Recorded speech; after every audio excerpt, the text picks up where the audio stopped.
Shannon from Creative Chaos in Tennessee, and today I'm back. I'm going to combine my DIY embellishment video with Shake It, Scrap It, Create It today. I'm going to kind of do it backwards. I am going to actually create an embellishment since it's been a minute since I have, and then I'll show you my layout I made.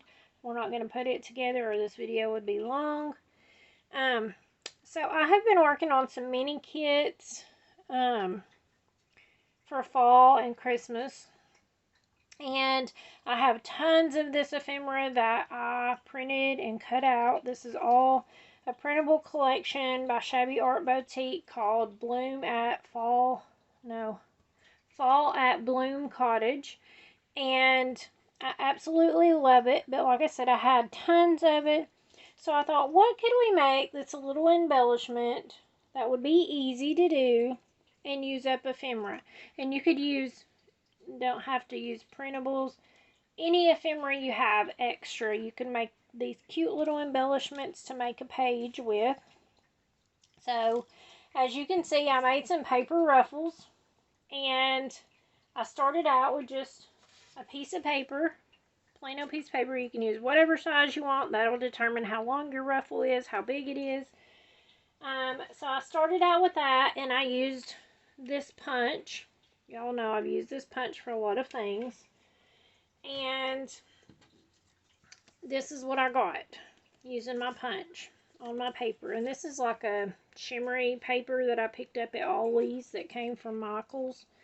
So I never really made paper ruffles. I think I made one maybe once. I didn't like how it turned out, but it's kind of a just get in there and do it type embellishment.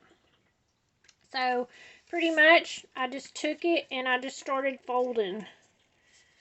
So they're all uneven and all over the place, but I just kind of bent them back and forth and all that stuff so that I could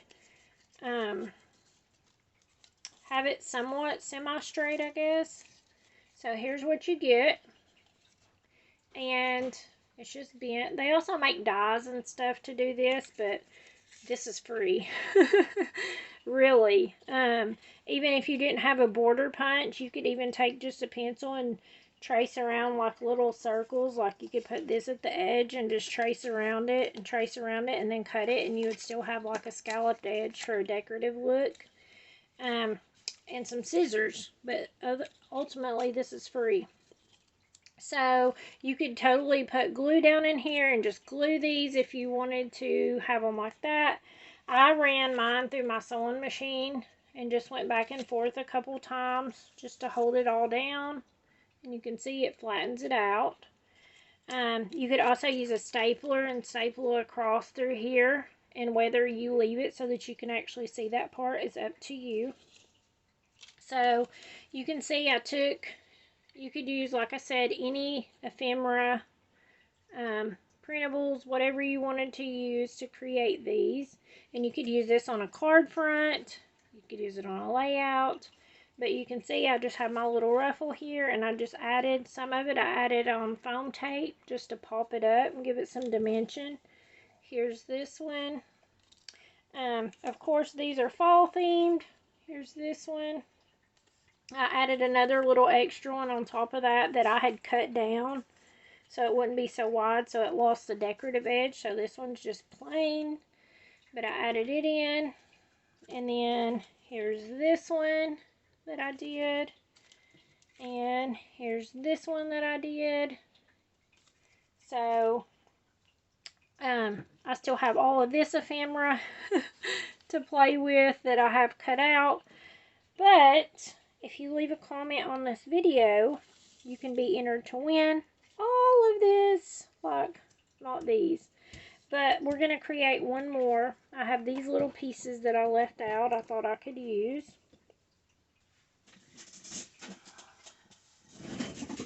And I think what I'm going to do is, I want to turn this one upside down. Since I did all the other ones at the bottom, I thought, you know what, let's put one at the top. So I'm going to just add some glue. Well, maybe if it'll come out. It's almost empty. I need to refill.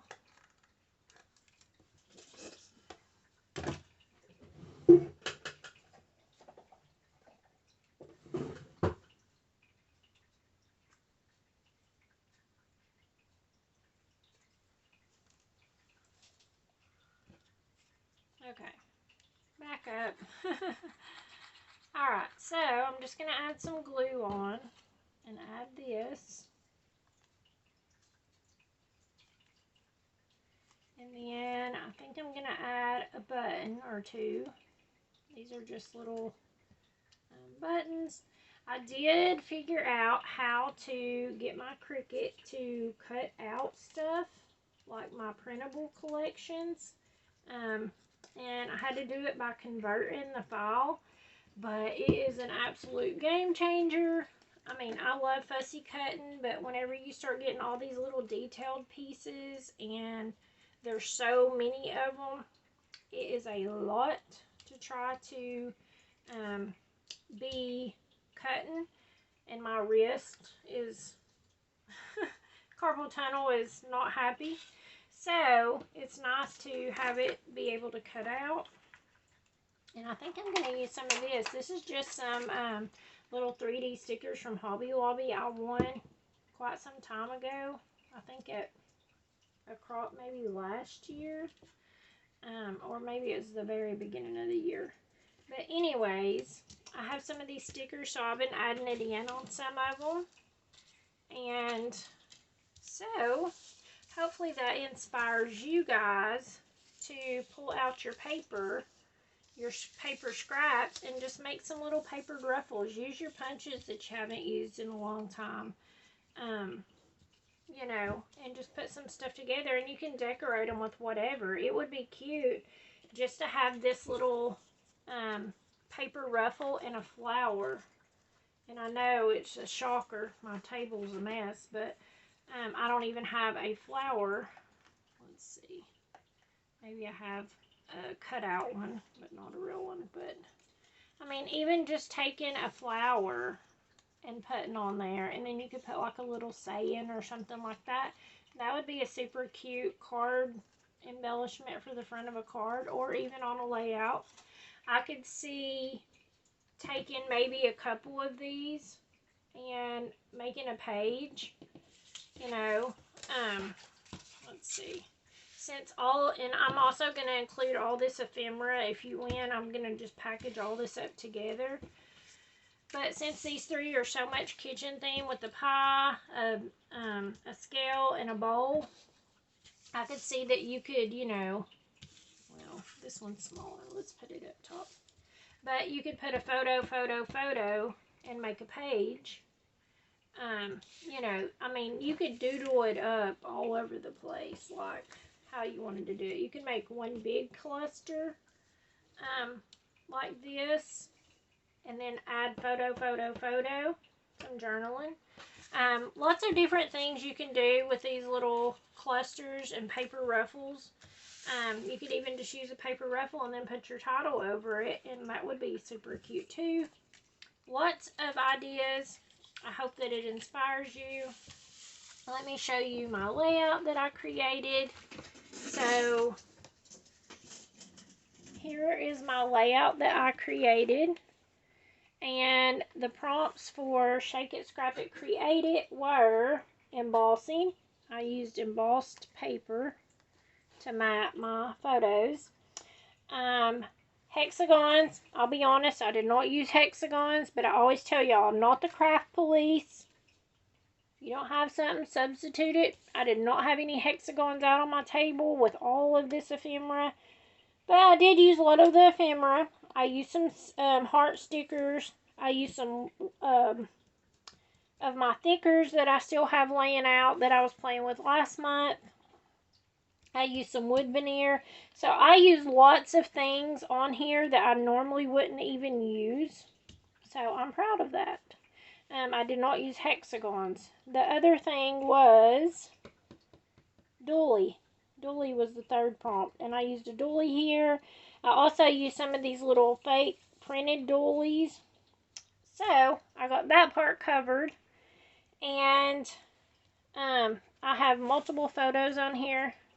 So these are all from Thanksgiving, quite a few years ago.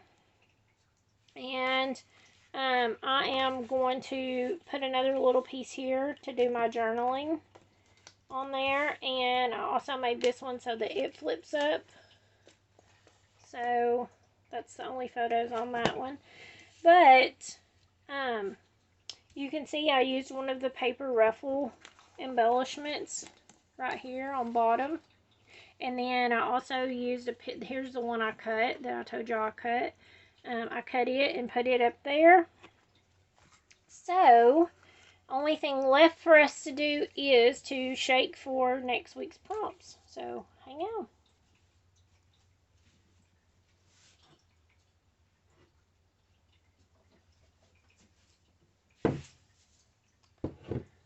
Alright, so if you've never played along, we get 3 prompts each Sunday, most of the time.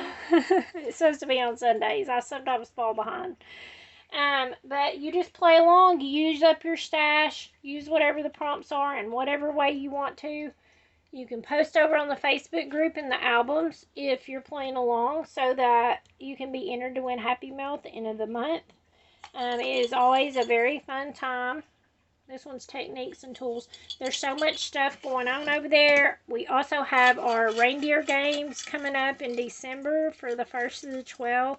It's going to be so much fun. There's prompts. There's games. It's going to be on the channel and on the group. Stapler. Look, you can use your stapler and make some of those ruffles. But it is going to all go together. So if you're not on the Facebook group yet, you definitely want to come over and hang out with us. It's linked below. Shapes, colors, numbers. Let me stir these ones up a little bit. Okay. Let's see what we got. Star. A star. A stapler. I wonder if we're going to pull another S word out. Embellishments. I don't remember what all's still in here because some of them we've got lately is already out. Could you get sticker? What else could you get for S? I don't know. Chances are we're not going to get anything that starts with S. Okay, let's see. Mixed alphabets, which goes great considering I still have a pile left out from last month. So, our prompts for next week is mixed alphabets, a star, and a stapler. So, I hope that you guys will join us and play along. I hope that this inspired you. If you enjoyed it, give me a thumbs up. I'd love to have you if you're not yet a subscriber. And until next time, bye y'all.